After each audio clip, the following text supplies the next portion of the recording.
Une cérémonie émouvante dans la résidence du ministre. Michel Roger vient de remettre une lettre de félicitations à 2 employés de la société PG Plastique, François-Hugues Abrard et Jean-Jacques Mess. Ils ont prodigué le 4 mai dernier un massage d'urgence à l'un de leurs collègues victimes d'un arrêt cardiaque. Ils ont également pu mettre en place un défibrillateur semi-automatique sur la victime, aujourd'hui parfaitement rétabli, vous le voyez ici, vêtu d'un blouson en cuir. Ce journal est terminé, merci de l'avoir suivi. La suite de vos programmes sur Monaco Info. À très bientôt, au revoir.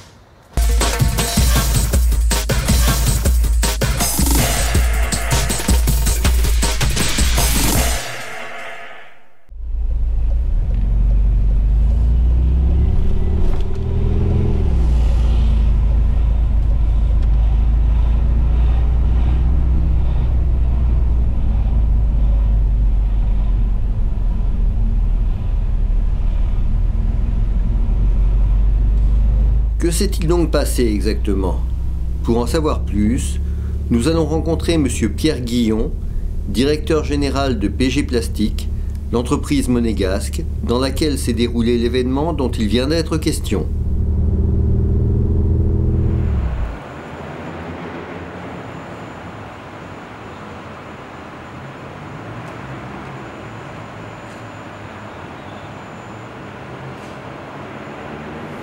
Bonjour Monsieur Guillon, merci de nous recevoir chez PG Plastique. Bonjour madame. Pouvez-vous nous présenter PG Plastique en quelques mots? PG Plastique a été créé en 1986. La société est spécialisée dans la transformation des matières plastiques pour la réalisation de composants techniques pour le marché de l'automobile en particulier. Nous sommes une 60aine de personnes et nous sommes implantés dans 5 étages de l'immeuble Hercule dans le quartier industriel de Fontvier. En mai dernier, un événement particulier a touché un membre de votre personnel. Pouvez-vous nous en parler? Alors, en effet, un technicien de maintenance a fait un malaise, un arrêt cardiaque, subitement, aux alentours de 9 h du matin. Ça est arrivé vraiment tout d'un coup, il n'y avait pas de il était assis. prémisse. Il était assis, il est en train d'écrire. Il est tombé à la renverse, carrément. C'est fou.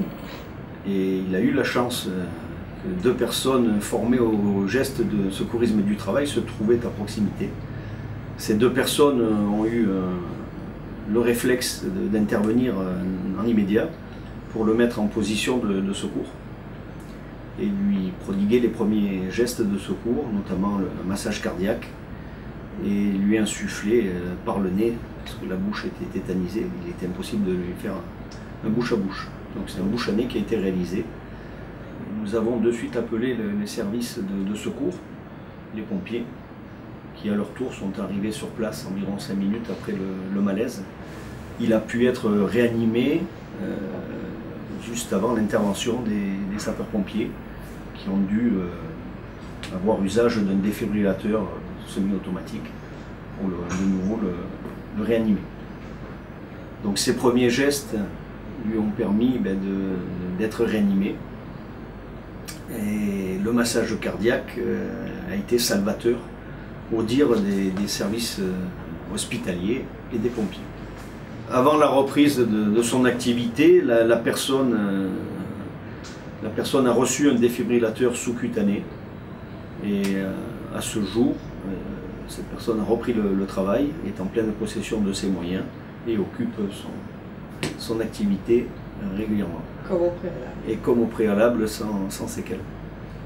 Les personnes ayant réalisé ces gestes ont été récompensées par le ministre d'État.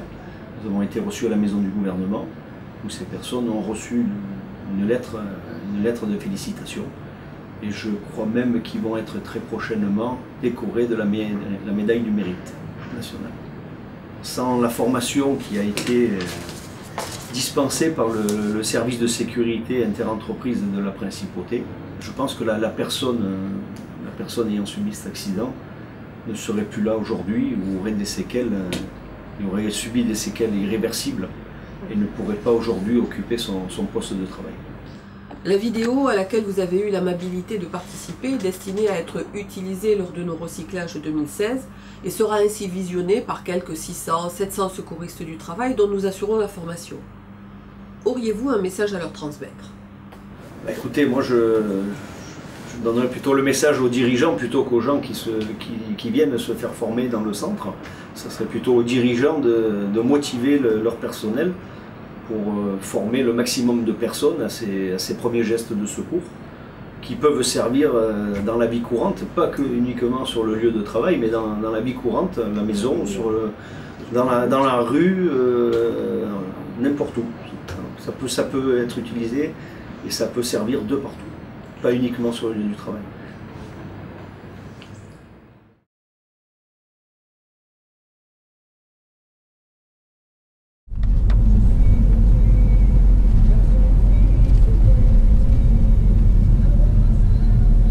Nous allons maintenant être reçus par le lieutenant-colonel Tony Varro, qui commande la compagnie des sapeurs-pompiers.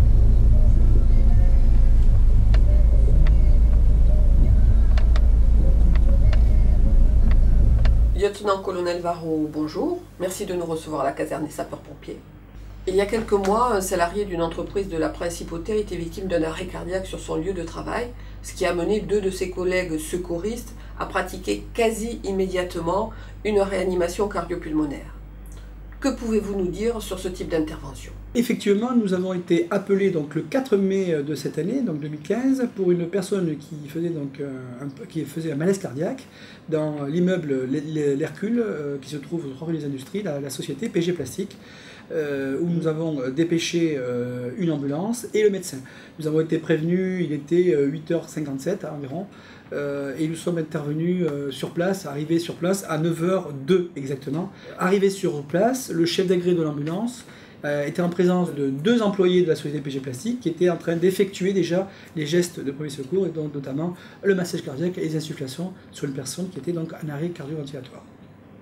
Donc les sapeurs-pompiers ont effectué un relais, ce qu'on appelle, avec les équipes sur place, qui étaient en fait 2 employés qui avaient suivi une formation de secours du travail, notamment sur ces gestes. Nous utilisons systématiquement la mise en place du défibrillateur semi-automatique, qui permet de vérifier tout de suite si la personne est en état de fibrillation ou pas. Dans le cas qu'on a évoqué, notamment de PG Plastique, je pense que le monsieur a eu beaucoup de chance que ses camarades qui étaient donc sur les lieux de travail ont pu tout de suite identifier un arrêt cardiaque, tout de suite prodiguer les bons gestes, et surtout que les gestes qui sont prodigués, ils étaient efficaces. Et ce qui a permis d'attendre l'arrivée des sapeurs-pompiers, qui a permis de le réanimer, je dirais sans séquelles, puisque c'est ça le but du jeu. Il est clair que dans une opération comme ça, le gain de temps dès le départ est important, et que, comme je disais tout à l'heure, l'action des premiers secouristes est prépondérante, et même c'est elle qui est capitale sur la réussite notamment de cette opération. Plus globalement, que pensez-vous de l'intérêt pour les entreprises monégasques de disposer de secouristes du travail au sein de leur effectif? Et je pense que c'est même plus une question à poser. Aujourd'hui, il est nécessaire et voire obligatoire que tous les employés d'une entreprise, quelle qu'elle soit, soient formés à ce geste. Si l'on peut, dans les 3-4 minutes qui précèdent, je dirais, l'arrivée des pompiers, faire les premiers gestes, on a toutes les chances de pouvoir sauver des vies. Je vais dire avec des taux de réussite beaucoup plus importants. Donc les secouristes du travail qui sont donc sur les lieux de travail sont des éléments pour nous essentiels et importants, puisqu'ils constituent le premier maillon d'une chaîne de secours qui n'a de réussite que si effectivement tous les maillons fonctionnent et sont bien coordonnés. Et j'aurais tendance à dire que sur tous les lieux de travail, la présence de secouristes du travail en nombre important me paraît être essentiel, justement pour se prémunir, et surtout pas se prémunir, c'est surtout de la réussite de l'intervention.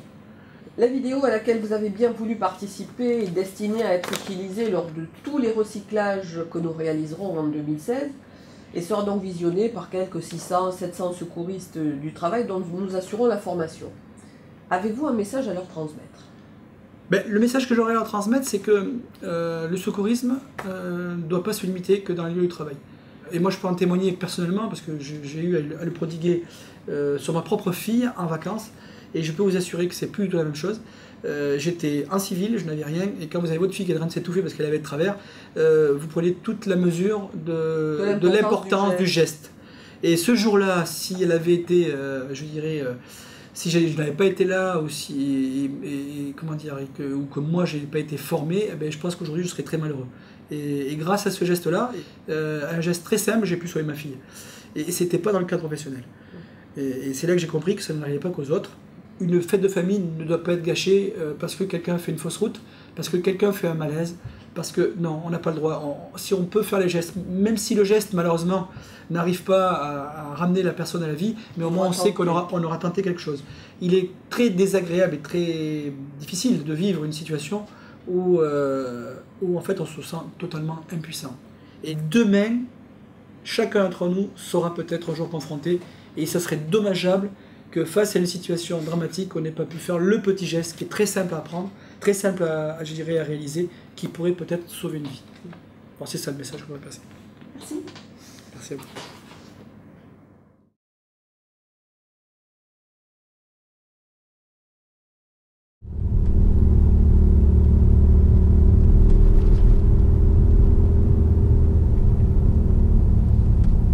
Pour terminer, direction le centre hospitalier Princesse Grace, où nous attend le professeur Jan-Erik Klessens, chef du service des urgences.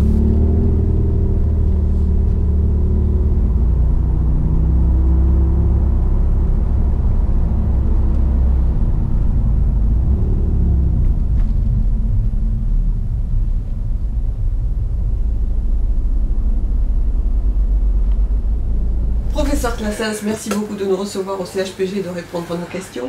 Bonjour et merci de votre invitation. Il y a quelques mois, un salarié d'une entreprise monégasque était victime d'un arrêt cardio-respiratoire sur son lieu de travail, ce qui a mené 2 de ses collègues secouristes à lui pratiquer quasiment instantanément un massage cardiaque et une respiration artificielle. Que pourriez-vous nous dire de ce type d'intervention? Ces personnes ont sauvé la vie de leurs collègues. Il est évident que plus les manœuvres de réanimation cardio-respiratoire de base sont commencées précocement, et plus le bénéfice pour le patient est important. À titre d'exemple, chaque minute sans réanimation cardio-respiratoire initiée, c'est 10% de survie en moins. En sachant que même lorsque les manœuvres de réanimation cardio-respiratoire sont réalisées de façon efficace et précoce, la survie n'est pas de 100%.